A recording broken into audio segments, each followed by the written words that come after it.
My older brother betrayed my middle brother with his fiancée for months, destroyed our family for a woman, but years later she did exactly the same to him, and now he's alone with no family or anything. I'm 22 years old. I work at a bookstore and I'm still in college. And I need to tell this story because honestly, I still can't believe my family destroyed itself this way. I mean, we grew up with this super strong idea that family was the most important thing in the world, that blood was thicker than water, that as siblings we always looked out for each other. And all of that went to shit in a matter of months because of my older brother. I guess I should start from the beginning, so you understand how we got here. There were 4 of us siblings. I'm the youngest. And my parents always drilled into our heads that siblings were for life. You could fight with your friends, you could break up with your partner, but your family was sacred. My mom especially was super intense about that topic. Like she always told us we were a team, that we had to take care of each other, that it didn't matter what happened in the outside world, because at home we would always have each other's support. And honestly, we believed it completely. James, the oldest, was like 29 when all this happened. Daniel was 25, Emma 26, and me 22. We were always super close, you know. We had family gatherings often, we talked on the phone, we supported each other when someone had a problem. James was the golden child of the family. I'm not gonna lie. He was the most charismatic, the most sociable, the one who always had a smile and knew exactly what to say to get along with everyone. My mom adored him. Literally, he could do anything, and she would find a way to justify it or say it wasn't that bad. Like, if James was late to a family gathering, it was because he was working a lot or because traffic was bad. But if Daniel was late, my mom would get mad and say he didn't respect other people's time. I noticed those things, but I never thought they were that important. You know? Daniel was the total opposite of James, super quiet and thoughtful. He worked at a software company and was one of those people who worked really hard for everything they had. Emma was the most level-headed of all of us. Like she was always the one who mediated when there was any conflict. Super rational and calm. Things started to change like 3 years ago when Daniel met Rachel at a work conference. She worked in marketing or something like that. And according to Daniel, it was love at first sight, which was super weird for him because I'd never seen him like that with anyone. They dated for like 2 years before Daniel proposed, and when he told us he was getting married, we were all super happy for him. He was the first of the siblings to get married, and my parents were so excited, especially because Daniel had always been more reserved about his personal life, and seeing him so happy was great. Rachel seemed cool at first, honestly. She was pretty, fun, got along with everyone, and Daniel was completely in love with her. I remember my mom said all the time that Rachel was perfect for Daniel, that she brought him out of his shell and made him more sociable. The problem started like 6 months before the wedding, but at that moment, I didn't see it clearly. Rachel started going to my parents' house more often, which wasn't weird because she was already part of the family, but what did seem strange to me was that whenever she went, she ended up staying for hours talking with James. At first I thought they were just being in-laws and that's it. Like it's normal for your brother and your future wife to get along, right? But there was something about the way they laughed together that made me a little uncomfortable. They had like inside jokes that nobody else understood. And when Daniel was there, they acted normal.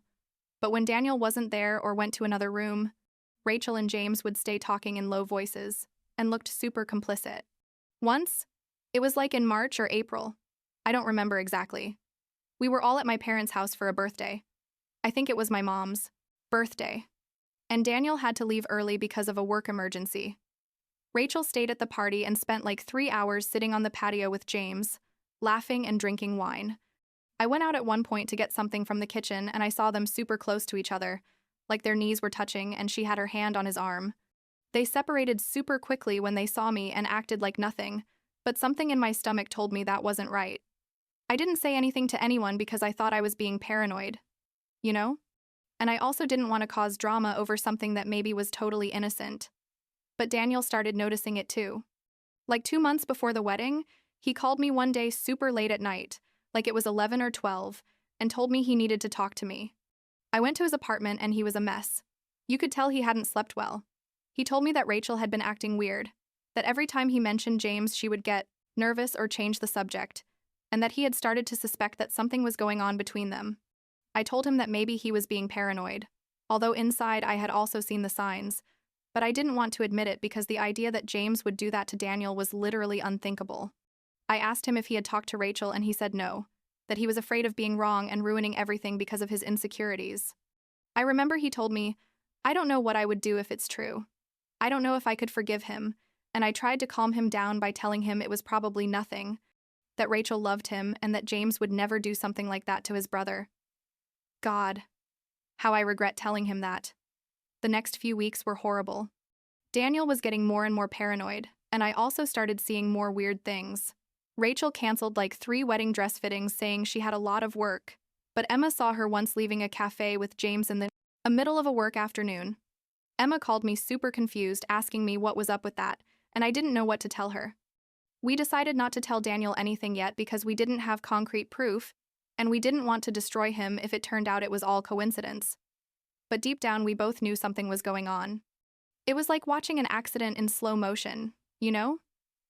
You knew something terrible was going to happen, but you couldn't do anything to stop it. Everything exploded like a month before the wedding. Daniel was in his apartment, supposedly preparing moving stuff, because after getting married, he and Rachel were going to live together in a bigger place, and Rachel arrived crying. I know this because Daniel called me that same night, completely destroyed, and told me everything.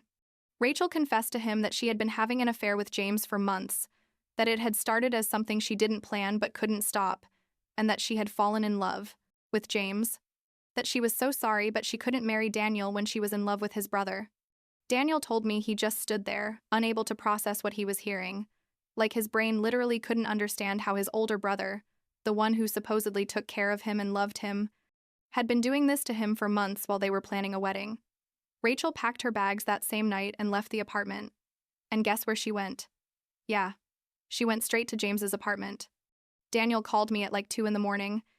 He wasn't crying, but his voice sounded dead, like something inside him had completely broken. He told me. She left with him. She left with James. And I didn't know what to tell him. I went to his apartment and spent the whole night with him, just sitting there, because there were no words that could fix what had happened. The next day, I called Emma and told her everything, and she was in total shock. Emma is super calm normally. But that day, I heard her scream with rage on the phone, saying she couldn't believe James was capable of something like that. The family split immediately. My dad, when he found out, called James and basically disowned him as a son. He told him that if he chose Rachel over his brother, that if he was capable of doing that to Daniel, then he was no longer his son. My dad is a man of few words normally, but when he gets angry, he's like a rock. There's no way to move him. He told James not to talk to him again, not to show up at his house again, and that basically he was dead to him. Emma also cut off all contact with James, blocked him everywhere, and told me she didn't want to know anything about him anymore. I did the same because, honestly, what he did was unforgivable. But my mom was different. My mom was devastated, obviously. She cried all the time and said she couldn't believe this was happening, but instead of blaming James, she started looking for ways to justify it. She said things, like love is complicated, that sometimes these things happen and you can't control them, that James was also suffering because he hadn't wanted to hurt Daniel but couldn't help falling in love with Rachel. Emma and I were furious with my mom for defending him, like we told her how could she be on James's side when Daniel was completely destroyed, when he had literally ruined his own brother's life. But my mom insisted that we were all family and that we had to find a way to get through it together. My dad and my mom started fighting horribly about this. She told him he couldn't disown his son just like that. And my dad told her that what James did was unforgivable, and that if she wanted to keep seeing him, it was her decision, but he wasn't going to participate in that. Daniel was destroyed. And when I say destroyed, I mean he basically stopped functioning as a person for months. He had to cancel the wedding, obviously, which was a nightmare because they had already paid for the venue, the food, everything, and they lost a ton of money. But beyond the money, Daniel lost trust in everyone. He stopped going out, barely ate, went to work, and came back to his apartment and just stayed there lying on the couch. Emma and I went to see him often, but it was horrible because we didn't know what to tell him. How do you console someone who was betrayed like that by the 2 people he trusted most? Sometimes we'd arrive and he'd be looking at photos from when we were kids, from when James and he were super close, and he'd just say, "I don't understand how he could do this to me. I don't understand what I did wrong." Meanwhile, James and Rachel moved in together and continued their relationship as if nothing. My mom went to visit them regularly, which caused horrible fights with my dad. She tried to convince Emma, Daniel, and me to go see them too, to give James a chance to explain himself, but none of us wanted to know anything. We told my mom 1,000 times to stop trying to force a reconciliation that was never going to happen, that what James did had no justification, and that if she wanted to keep seeing him, it was her problem, but to leave us alone. Family gatherings stopped existing completely. Before we got together every 2 or 3 weeks. But after this, months went by without all of us being in the same room. When it was someone's birthday or some special date, we had 2 separate celebrations, one where my dad, Emma, Daniel, and I were, and another where my mom and James were. Like 6 months after everything exploded, James and Rachel got engaged. My mom was super excited and called all of us to tell us they were getting married and that she hoped we would go to the wedding because it was important to her that the family be united. Emma hung up on her. Daniel didn't even answer her calls.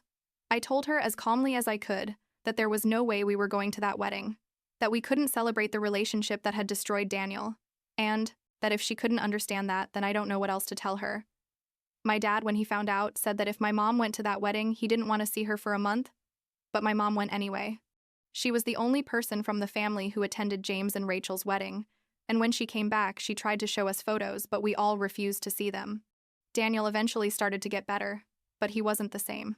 He moved to a new apartment because he said he couldn't be in the place where he had lived with Rachel, where he had planned his future with her. He started going to therapy, and little by little he became functional again, but there was something different about him, like a part of him had hardened permanently. He didn't trust people like before. He was more closed off, more cynical. Emma got a job in another city and moved like a year after all this. I think she needed to distance herself from the whole situation. I kept living in the same city, but things weren't the same anymore. Obviously. My relationship with my mom became super tense because she kept insisting that we had to forgive James, and I told her that wasn't going to happen, that what he did can't be forgiven, just like that. And here comes the part that, I'm not gonna lie, gave me a dark satisfaction when I found out. Like 2 years after they got married, Rachel did exactly the same thing to James. She cheated on him with a guy from her work, and when James found out, she left him.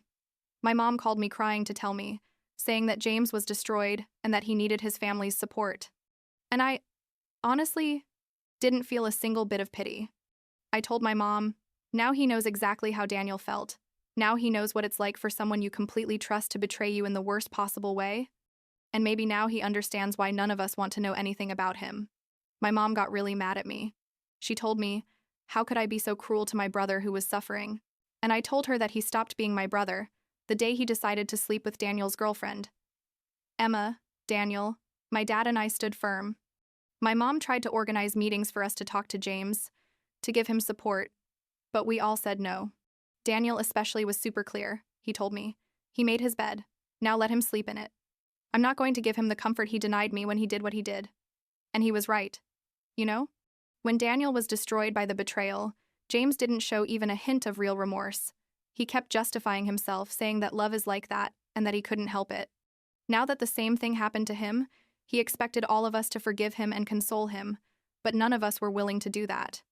The situation now, like 3 years after everything started, is that we basically have 2 separate families. My dad still doesn't talk to James and has made it very clear that he's not going to change his mind. Emma lives in another city and doesn't have contact with James either. Daniel is better. He has a new girlfriend who seems like a good person and he's rebuilding his life, but the relationship between him and James is dead forever. I still talk to James occasionally because of pressure from my mom. Like at Christmas or birthdays, I send him a short message, but there's no real relationship there. My mom is still the only one trying to maintain some kind of bridge between all of us, but she's accepted that there's not going to be a family reconciliation like the one she wants. The last time I saw James was like 6 months ago at my mom's birthday. She begged all of us to go and to at least be in the same room for once. We all went because it was my mom's birthday, but the tension was so thick you could cut it with a knife. James tried to talk to Daniel at one point, and Daniel literally stood up and left the room. Emma didn't even look at him the whole night. My dad was sitting at the other end of the house completely, avoiding him. I ended up being the one who had to make small talk with him because my mom asked me crying, but it was the most awkward and superficial conversation in the world. James looked bad. Honestly, like he had aged a lot. He had dark circles. You could tell he wasn't doing well, but I couldn't feel sorry for him. Everything that happened to him was a direct consequence of his own decisions. What frustrates me most about all this is that my mom never understood that what James did wasn't just a mistake or an error you could regret and that's it. It was a calculated betrayal for months, while he looked Daniel in the eyes and pretended to be his brother. It was watching Daniel plan his wedding, excited about his future, and at the same time sleeping with his girlfriend. It wasn't a moment of weakness. It was a sustained decision for months to lie and betray his own family. And then, when everything came to light, he didn't show real remorse. He just focused on his own happiness, with Rachel without caring about the damage he caused. That's why none of us can forgive him, because it wasn't a mistake. It was a deliberate choice to put his own desires above his brother, above all the values they taught us about family loyalty. My dad told me once, after all this, that the most painful thing wasn't losing a son, but realizing that the son he thought he had never really existed. That the James he knew, the one who supposedly valued family above all else, was an illusion. And I think we all feel the same way somehow. The family we had before, that united family where we supported each other unconditionally, died the day James decided that what he wanted was more important than his brother. And the ironic thing, the truly ironic thing, is that in the end, it wasn't even worth it for him. Rachel left him just like she left Daniel. And now James is alone, without his family and without the woman he sacrificed everything for. Sometimes I wonder if he really regrets what he did, or if he only regrets it because things didn't turn out the way he wanted. I think I'll never know the answer to that. What I do know is that the family we had before is never coming back. Daniel is never going to be able to trust James again. My dad is never going to forgive him. Emma decided it's better to live far from all this drama, and I'm stuck in the middle, trying to maintain some kind of relationship with my mom while respecting the boundaries my other siblings need. It's exhausting, honestly, because my mom keeps dreaming of a day when we'll all be together like before, and I don't have the heart to tell her that day is never going to come. The only good thing that came out of all this, if you can call it good, is that Daniel found someone who really values him. His new girlfriend, Melissa, is completely different from Rachel, super honest and direct, and you can see that Daniel is more cautious with her but also happier in a way. Last week, the four of us, Daniel, Melissa, Emma, who came to visit, and I, went out to dinner together, and for the first time in years I felt something close to normalcy. We talked, we laughed, and for a few hours I could forget about all the family drama. Daniel at one point squeezed my hand and told me, "Thank you for never turning your back on me," and it almost made me cry because I know that for him, having Emma and me on his side was what helped him survive all this. I guess this is what's left of our family now. The four of us who still talk to each other.